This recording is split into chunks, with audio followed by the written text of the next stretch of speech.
रहा है कि भुजा 7 सेंटीमीटर वाले एक घनाकार ब्लॉक के ऊपर एक अर्धगोला रखा हुआ है। मतलब पहले आपको क्या बनाना है, पहले आपको बनाना है एक घनाकार ब्लॉक। तो एक घनाकार ब्लॉक बनाना है तो पहले बना लीजिए, एक घनाकार ब्लॉक बनाना है तो ये हमारा बन गया एक ब्लॉक घनाकार जो है। ध्यान रखना कि इसके सभी जो साइड्स हैं वो 7 सेंटीमीटर हैं। कितने हैं? सभी के सभी 7 सेंटीमीटर, सभी है ना, चाहे एल हो चाहे बी हो चाहे एच हो, सभी, क्योंकि घन है तो इसके सभी साइड्स बराबर होते हैं। लेकिन कह रहा है कि इसके ऊपर ना एक अर्धगोला रखा हुआ है, इसके ऊपर एक अर्धगोला रखा हुआ है। ये समझना है कि इसके ऊपर एक अर्धगोला रखा है, ठीक है। तो इसके ऊपर एक अर्धगोला रख दीजिए इस तरीके से, इसके ऊपर एक अर्धगोला रख देते हैं। देखिए अर्धगोला ने बना दिया। अब आइए अर्धगोला को रखने की, अर्धगोला को रखा जाए इसके ऊपर। तो अब देखिए ये एक घनाकार बॉक्स है, इसके ऊपर एक अर्धगोला रखा हुआ है। कह रहा है कि अर्धगोले की अधिकतम व्यास क्या हो सकता है। अच्छा ये बताइए, अर्धगोले का अधिकतम व्यास क्या हो सकता है। तो कहेंगे कि अर्धगोले का अधिकतम व्यास कितना होगा। अधिकतम व्यास जितना इस पृष्ठ का चौड़ाई होगा उतना ही तो अधिकतम व्यास होगा। मतलब ये जो चौड़ाई है इतना ही तो अधिकतम व्यास हो सकता है। तो इसका जो त्रिज्या होगा इस लाइन का आधा ही तो इसका त्रिज्या होगा। मतलब यहाँ से यहाँ तक अगर कोई लाइन खींची गई है यहाँ से यहाँ तक, तो इसका आधा ही क्या हो जाएगा, त्रिज्या हो जाएगी। ये आर हो जाएगी, ये आर हो जाएगा। मतलब यहाँ पर जो लाइन खींची गई है, ये जो 7 सेंटीमीटर लाइन है, इसी का आधा ही तो त्रिज्या होगा। मतलब आप ये कह सकते हैं, यहाँ पर दिया क्या क्या है, तो आप कहेंगे कि जो भुजा दिया है, भुजा जो साइड दे रखा है वो दे रखा है 7 सेंटीमीटर, है ना। लेकिन जो त्रिज्या है वो क्या हो जाएगा, 7/2 हो जाएगा, ठीक है, इतना सेंटीमीटर।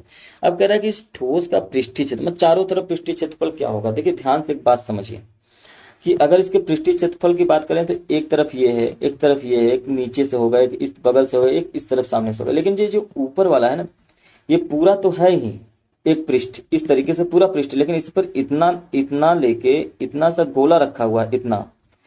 ये दिखाई कितना दे रहा है, ये जो छूटा हुआ है इसके अंदर वाला तो ये पूरा गोला रखा हुआ है ना ये।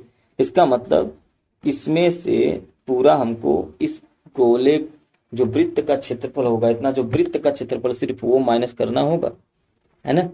और उसके बाद इस गोले का वक्री पृष्ठफल निकाल कर जोड़ देना होगा। मतलब क्या होगा, ध्यान समझिए। ठोस का पृष्ठीय क्षेत्रफल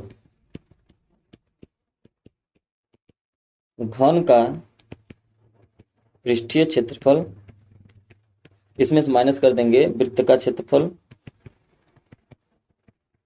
और जोड़ देंगे अर्धगोले का वक्र पृष्ठ, अर्धगोले का वक्र पृष्ठ। इस तरीके से हमारा जो है संपूर्ण पृष्ठ निकल जाएगा।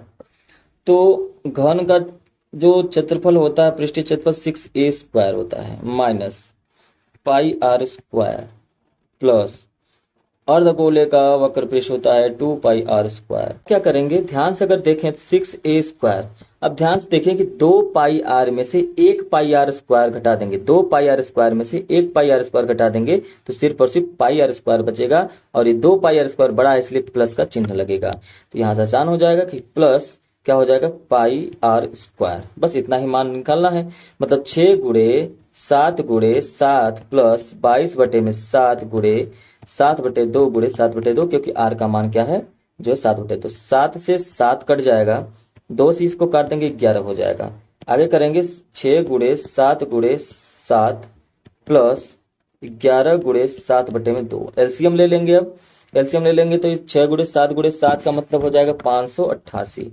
588 प्लस 77/2 हो जाएगा एलसीएम लेने के बाद। अब 588 में 77 आप जोड़ेंगे तो ये आ जाएगा 665/2 और इसको इससे डिवाइड कर देंगे तो ये आ जाएगा 332.5 सेंटीमीटर स्क्वायर। और यही क्या हो जाएगा, आंसर हो जाएगा।